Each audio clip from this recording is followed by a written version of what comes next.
Hello, welcome to Wrestling in Mom's Basement. This is going to be the retro review for Royal Rumble 1994. I, of course, am Patrick Young. This gentleman to my right is my co-host, Joe Venuto. Royal Rumble 1994 took place July 22nd, 1994, from the province of Sarah in Providence, Rhode Island. Attendance 14,500. Commentators Vince McMahon, Teddy DiBiase. This is one that shows where the good stuff is good, but the bad stuff is really bad. The main idea here is that someone has to stop Yokozuna, and it's going to be one of three people: Bret Hart or Lex Luger, who get shot by winning the Rumble, or The Undertaker as a casket match against Joker tonight for the title. Oh, this is going to be a long night, so let's get to it.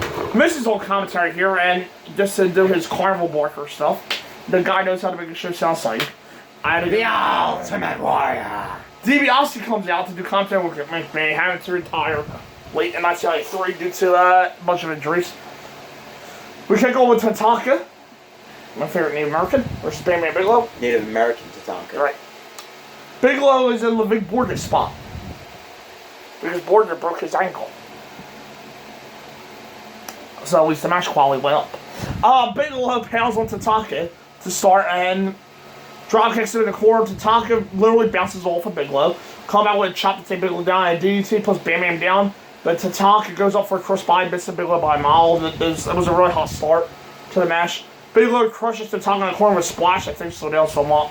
Tatanka gets a shot to the head, tries a top rope sunset flip on that Bam, selling him.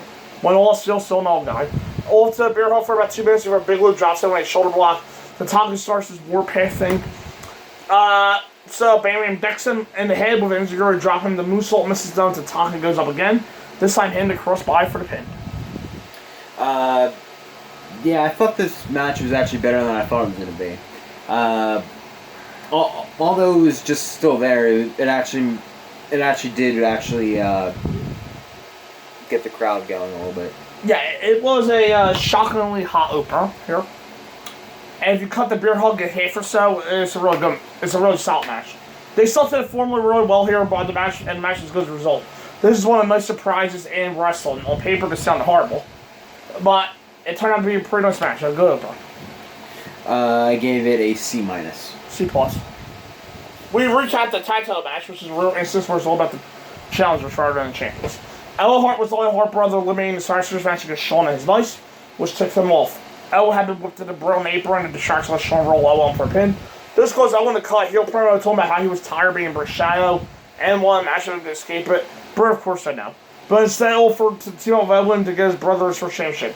Ellen told about leading the team, but seemed generally okay at this point. For some reason, we also see the Quebecers losing the tag titles to the 1-3 Ken Martin Jannetty. Yeah, that was kind of an odd segue. For a single week for some reason. Yeah. The Hearts told about all the teams are going to do the title shots once they win the best time. Tag titles, the Hearts, versus Quebecers. The Quebecers are matched by Giant Polo, who would change the name to Raven ECW. Pierre and Britt start things over with the challenge taking over. Also, Owen worked on the arm with a signature spin counter to the wrist lock. Also, Jacques and they botched off him, but Owen has a quick suplex to keep things on track. And Enziguri gets to where Owen ends back to Britt. Andrew Bush roll up by Britt. Britt saw the Quebecers take over. Scratch that though, as Owen has kind of a spear into a roll for 2 and Hart staying tall. It's Britt versus Jacques with Hart in control until it's back to Owen for a dump run suplex for 2. Britt comes back in only to get power slammed down by Pierre, and Pierre knees to the back at 2, and it's back to Jacques. That goes nowhere, so Pierre comes in to jump into a boot. Owen comes back in and hits the belly down before hooking his sharpshooter. Pierre bubbles Owen down for a fast save, of course, and it's back to Pierre illegally. Owen drops kicks both Quebecers down, to Britt again. For some reason, both champions are last staying around for way too long. Pierre, by the way, Pierre's PCO, I'm going to lie. Pierre's atomic drop to the floor, and now we get the 25 years later. We get the turning point of the match. Giant Polo holds the ropes open and sends Britt to the floor. Britt comes up holding his knee and he's in big trouble. Pierre rams it into the barricade to further damage, and the match turns into a kind of sloppy brawl on the floor. Owen finally throws Britt back in the ring and the leg work begins. Jacques puts on a hand crab, but Owen makes a fast save. The champions load the cannonball, kind of an 80s swanton. But Britt rolls away. Instead of tagging out, Britt tries to sharpshooter, and the referee stops the match due to the knee injury. Yeah, this was pretty much a good standard tag match. Almost nothing special. It actually did build up and become the major turning point for Brett and Ellen's rivalry going forward. This was our match of the night. Yeah. This is one of those matches where you can look at it multiple ways. From a match standpoint, it's a standard tag match. With the faces and heels doing exactly what they would be expected to do. On the other hand, the idea here was myself, Owen's heel turn, and the ending does that perfectly. There was no reason for Britt to not tag, and it sets Owen off, as it should. I gave it a B. B nice. Post-match, Owen glares at Britt and paces back and forth. Britt manages to pull himself up, can barely stand up. Owen kicks the leg out, officially turn heel to huge booing. He leaves, so here's some officials come check on Britt. Ray Rougeau, a reporter for the WWF at this point, comes out to interview Britt while he's on his back in agony. For some reason, that cracked me up. Mm-hmm. Then crack out. The kicking the leg out of the leg. No. No. What are you doing? I was looking at notes. You made notes for the pay-per-view stuff? I was looking at another review to see how long the next match was. Because we gotta go to bed soon. No. We have curfew. No, I was looking at a note to see how long the next match was. Because we have curfew. This is down literally Mom's basement. It's always been in Mom's basement. Except when we're in Brooklyn. No, the part where Ray Rougeau interviewed Britt. Yeah. While Britt was at agony. Yeah. That part cracked me up. That and then no one found it weird that Ray Rougeau interviewed Brett. You know, his brother. After his brother beat him in a match. Owens in the back goes on a huge tirade about how selfish Britt is and how Britt calls him the biggest match in his career. Britt's being carried to the back and has to watch the promo on the video screen. Owens faces Grace Hill unleashes all his pound banger and frustration on Britt, saying he'll win a Rumble because he doesn't have to count on Britt. This will be the top feud for the next 8 months or so. Intercontinental Irish versus Ramon. Guess who's defending him?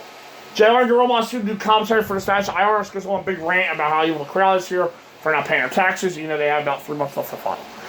Razor goes off full IRS to start, knock him out before. IRS comes out with some forearms, but Razor pushes him back down to take her again. Razor hits a bunch of basic stuff like atomic drops and clotheslines for some 2 counts, but IRS does under a clothesline, send Razor out to 4. Back in, IRS goes up but jumps into a boot. For one of the only times I can ever remember this happen, IRS avoids the foot like a normal human and drops the elbow for 2 instead. I don't know why that's so hard for people to do. Yeah. We hit the chin lock for well over a minute before Razor fights up, hits the fallaway slam, the referee gets knocked down in the corner, and IRS scratches his briefcase on him, Razor take it back and clock him in the head of it. No referee does so, Razor lives on a belly-to-belly superplex. There's still no ref, so Razor sets to the edge, on that show him run out and clock him with the fake IC title. IRS finally wakes up and pins Razor for a title while Gray got mixed in with the ending. And then the referee comes out explaining their interference, the match will start, Razor's edge should continue. Yeah. I was looking at the time of the match because for some reason to me it felt shorter, but I guess it wasn't. Well, it was a short review, I think. It's actually okay. Yeah. This match was a match. I didn't really have much of an opinion of it after watching it. However, we get more Shawn Michaels and Razor Ramon stuff in the very near future after this. It wasn't bad, but the overbooking hurt a lot. It should have lasted about 3 minutes less. I don't even know what the time was.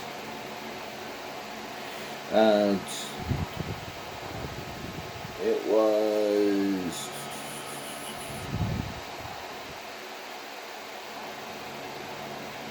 14:44. I say about 3-4 minutes less.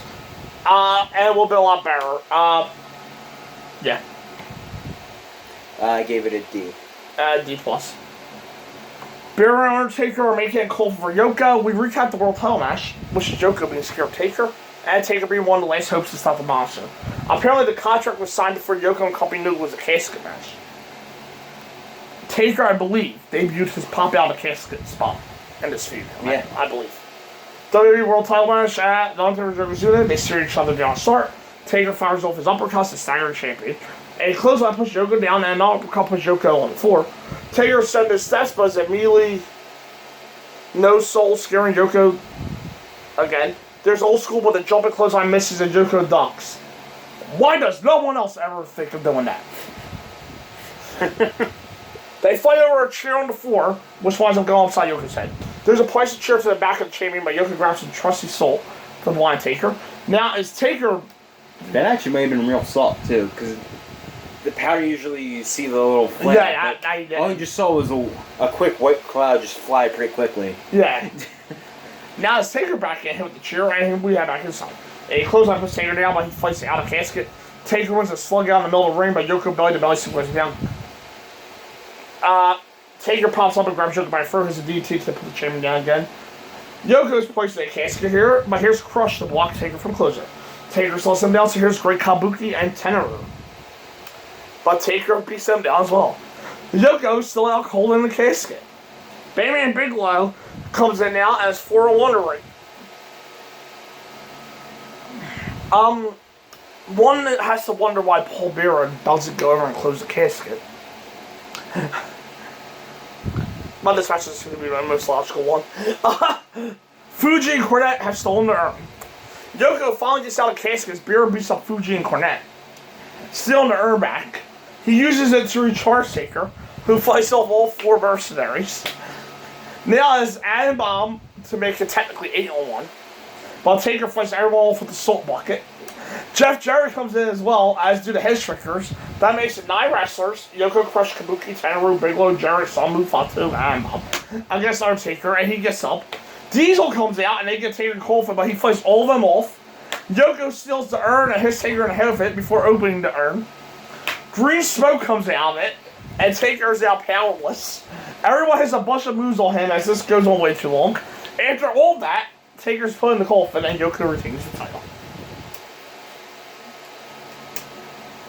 I'm actually going to say let this one continue before we give our grades. But let's give them the whole experience. Fun gets worse. The heels all push the coffin away when a gong goes off. Smoke comes out of the casket, and a freaking camera feed from inside the casket pops up on the screen. Taker says his soul lives in everyone, and this is pretty high-tech shit for 1994. Yes. Taker says his soul lives in everyone and he can't be extinguished. He says there's going to be a rebirth for the Undertaker and that he won't rest in peace. Then electrical noises go off and we get something like an inverse camera shot, as in it's all black and white, but what is white is black and what is black is white. Then to really hammer home the point, the image on the screen starts to rise up from the top of the screen, which should be the top of the casket, meaning it should be ramming into the people that put him in the freaking casket. And a freaking body rises out the top of the screen as an intangible body, which might have been played by Marjane, who the hell knows. And in other words, WWF just said Taker or something like Jesus.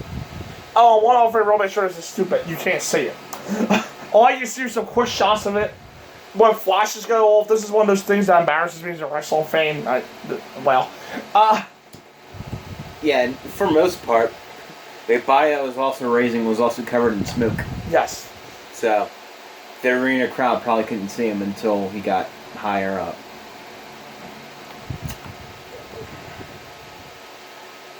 What the hell was that?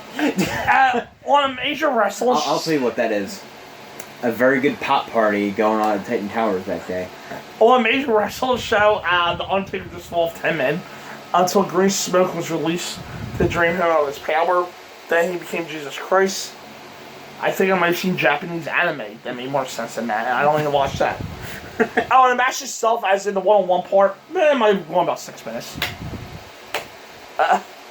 And then the aftermath, which, yeah, okay.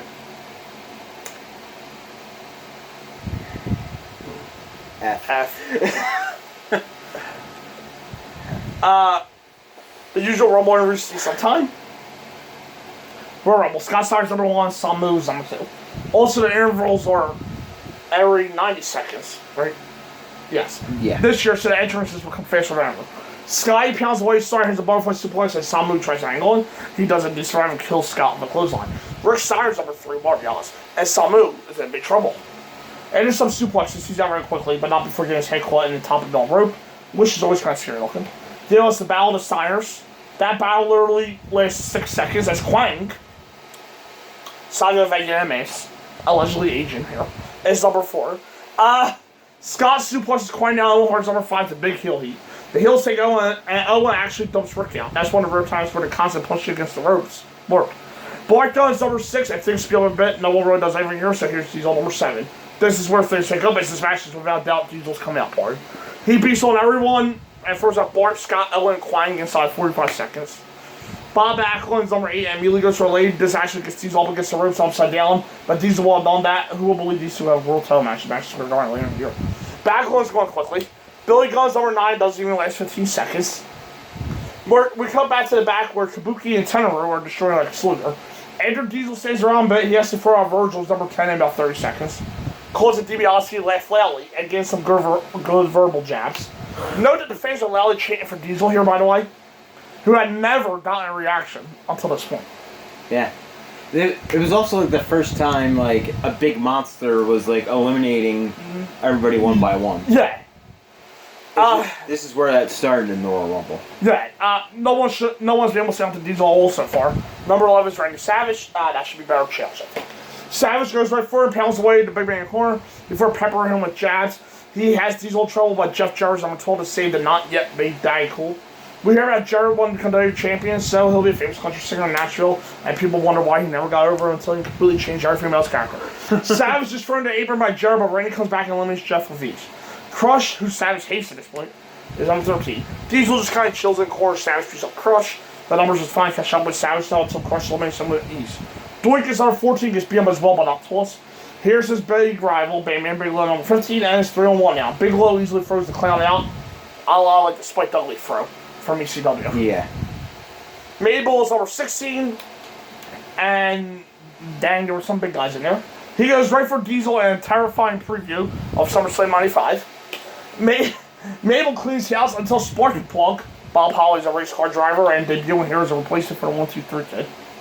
Well, that's a sucking replacement. And it's number 17. Shawn Michaels is number 18. He steers down Diesel's star. Everyone gets on Diesel, and Shawn gives the final push to eliminate him. Diesel gets a very audible ovation chant as he leaves. Mo, Mabel's totally useless partner. Somehow Mabel's not the useless one in the group. Is number 19. Nothing happens, so here's Greg Valentine, and one of my only appearance on number 20. Mabel misses a charge in the corner. Shawn was gorilla pressed by Crush, but not eliminated for some reason. Tatanka comes in at number 21. To recap, we got Plug, Valentine, Tatanka, Mabel, Bigelow, Crush, Michaels, and Mo in there. Valentine puts Michaels on the apron, but can't get him out. Kabuki is number 2. And almost everyone gangs up on Mabel to dump him out. It's amazing how much easier it is to see with the big fat purple tub of goo out there.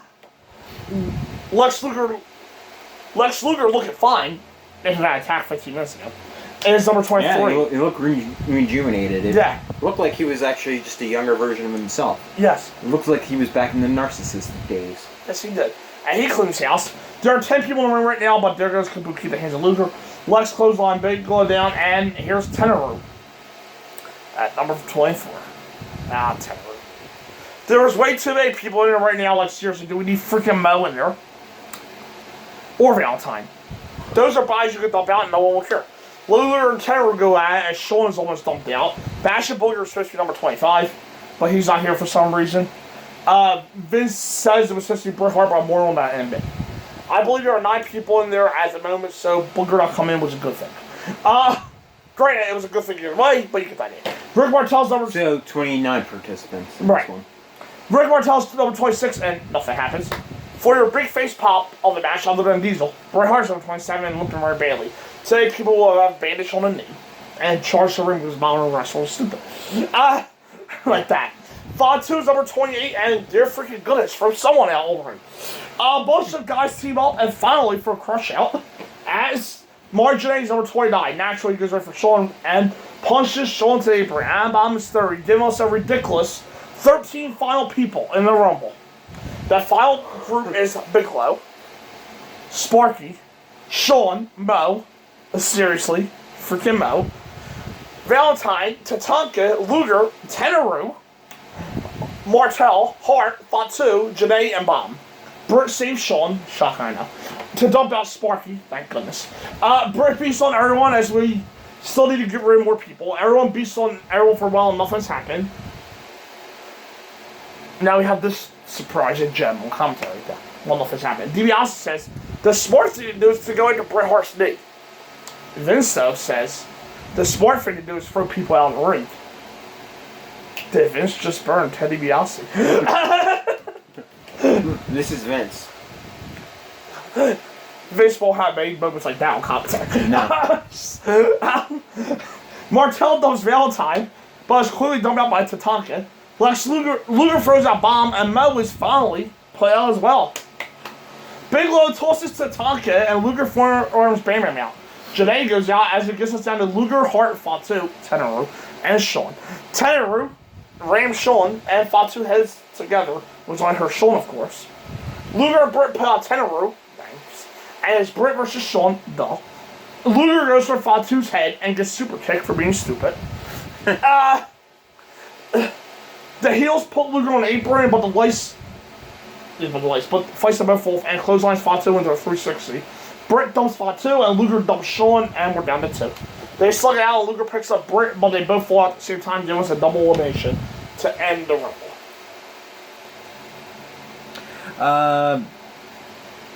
I thought this Rumble was good. It does have definite problems, but I thought it was an entertaining Rumble to watch.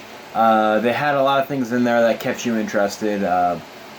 Diesel stuff was pretty revolutionary at the time. I mean, it's almost cliche that a big guy starts just throwing out people as soon as they come in. Yeah. But this time, it was actually just strictly unique to Diesel and very awesome way to at least test what he can do in front of the crowd. We also got cool moments with Bret Hart limping his way out. And then we also get to other problems where it isn't necessarily well balanced. Like when Diesel's eliminating people, it's literally only him in the ring for about 4 minutes. At the end of it, just about half the Rumble's in there. So they probably could have worked on their balance a little bit better. But overall, it was actually an entertaining Rumble match. Yeah, it's a hard one, great. The pace is terrible. With guys like Sparky Plug and Mo staying for over 20 minutes each. But the action itself, for the most part, the stuff with Diesel is excellent and truly made him a star. The ending stuff, once they got rid of about 7 guys in 90 seconds, was good too. But the stuff in the middle didn't work all that well. So I gave it a C. C+. Post-match is a disagreement over who wins, but both guys had their music played. This will lead to a somewhat complicated decision where there was a coin toss and 2 world title matches at Mania. This goes on for about 8 minutes or so.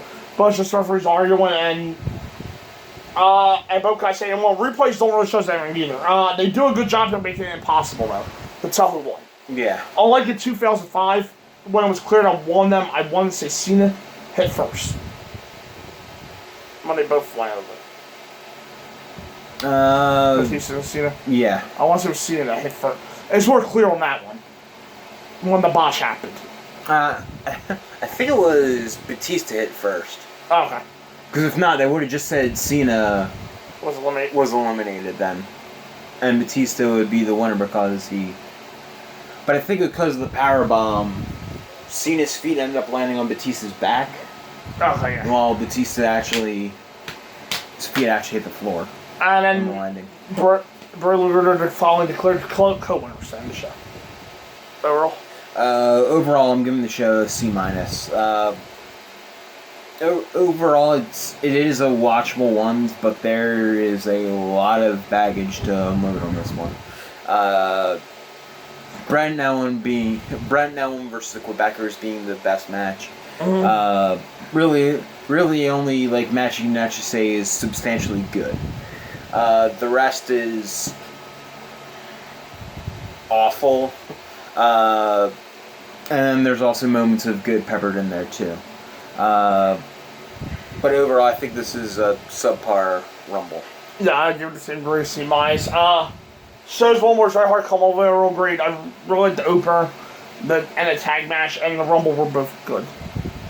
But when a show has what might be the dumbest moment in wrestling history, and that covers a lot of stupid moments. Let me tell you. It's brought down a lot. Early 1994 was not a good time for the WWF.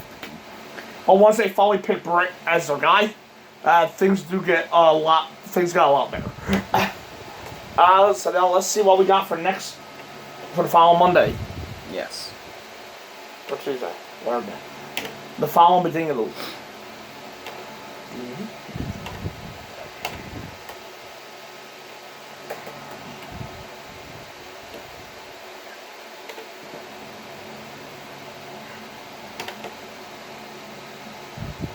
Keep up with our Royal Rumbles. Because it is that time of year. Yep. In the middle of July. Christmas in July. January and July. January and July. WWE Royal Rumble 2003. I'm definitely happy about like 2 matches on this card. Angle and Benoit. Yeah, so okay, I'm good. And the Rumble match. But there's also another gym.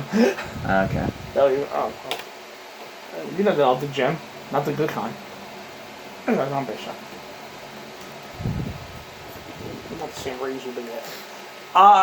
And the 4th match still. Oh yeah, that match. Oh. The winner is the Royal Rumble match, not that match. Brock Lesnar versus The Big Show. World Tag Team title match, the Dudley Boys versus Lance Storm, William Regal. Singles match, Tori Wilson versus Dawn Marie. Somehow that's not the worst match of the night, probably. World Tag Team title match, Scott Steiner versus Triple H. It's not as a bad match. When you think about it, it's the star Brock Lesnar suplex Sagan. Just Brock Lesnar at this point is also named Scott Steiner. Lesnar does them, consecutively. Steiner needs a breather. I think there's like 20 of them, if I remember. That's all the movie does. I think there's like 17 or 18 of them. But this is what we mean by you get a balancing act. You get that for the Raw Heavyweight title match, but the WWE Heavyweight title match, Kurt Angle versus Chris Benoit, and what was a decent little 17-minute match. It's more than decent.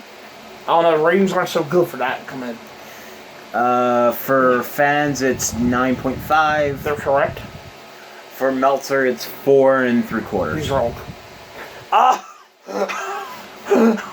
What? Well, if you're actually going with it by 100, that would actually, like, the 5 stars actually equals 100, even though it really doesn't for Meltzer.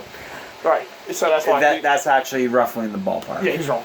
No, I'm not talking about fans' opinion. I'm telling you, he's wrong. And the Royal Rumble match itself, which is also really good. Which I think Meltzer might, if I remember correctly, Meltzer might have lowballed it.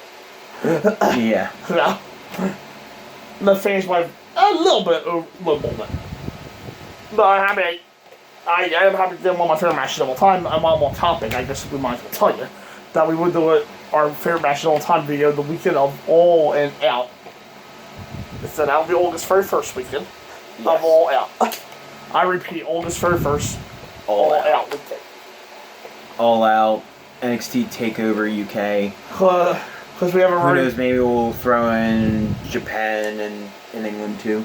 See, we had this thing called New Japan World that we should use. That we never use, except for Wrestle Kingdom. We should probably use that more often. You probably should, yes. Okay, so, now, I mean, I paid the $11 for it. You pay $3 because it's an international. You pay your yen. Thing, yeah, I pay that yen. Well, what he's with my American dollars. And just up next is his punch and match to be signed for. But just to give you a schedule and note of how busy the wrestle world is getting, this is a busy weekend. Next month is probably the biggest month of the year so far. Yeah. Or next month's the busiest and the biggest month of the year. October is looking like it's shaping up to be the most important month in like 20 years almost. Yeah. And about 18 years. October. And it doesn't even play you might not have to wait long October. Yeah. That first week. All shit's coming into a head in early October. Of course, if you watched Being Elite this week, did you? Yeah. And when Nick was writing the thing on like his paper, Icon Sports said 10 to 19. Yeah. Which would be the first Wednesday of that week. which is the Wednesday before SmackDown premieres on Fox, which is also the Wednesday that NXT might be debuting on FS1, which is also the Wednesday before the Tuesday where WWE gets their new Renee Young show on the FS1, which is also the Wednesday after the Monday that Raw's on. That Raw stays on USA Network. But hopefully we're deep into the Heyman. We're 2 months into the Heyman era. 3 months into the Heyman era at that point. Yeah, hopefully he's got all of his setup now. You can just go. But all news, apparently they scratched SummerSlam. So. Wherever planned, so yeah, and we're getting a strictly Heyman Bischoff SummerSlam. Yeah, so has to be better than this. I know. At least fresher ideas. Yeah, at least different way of actually doing the damn show. Yeah, so there you go. Rumble 3 be in 4 and not in 4 weeks. 4 weeks. All right, in like 10 days, 10 or 11 days, depending if this one's tired on that Monday, then that Tuesday. Yeah. So we'll see you there then. We'll see Batch at Beach 94. I gotta charge my phone probably. Up next. See you guys. See you then.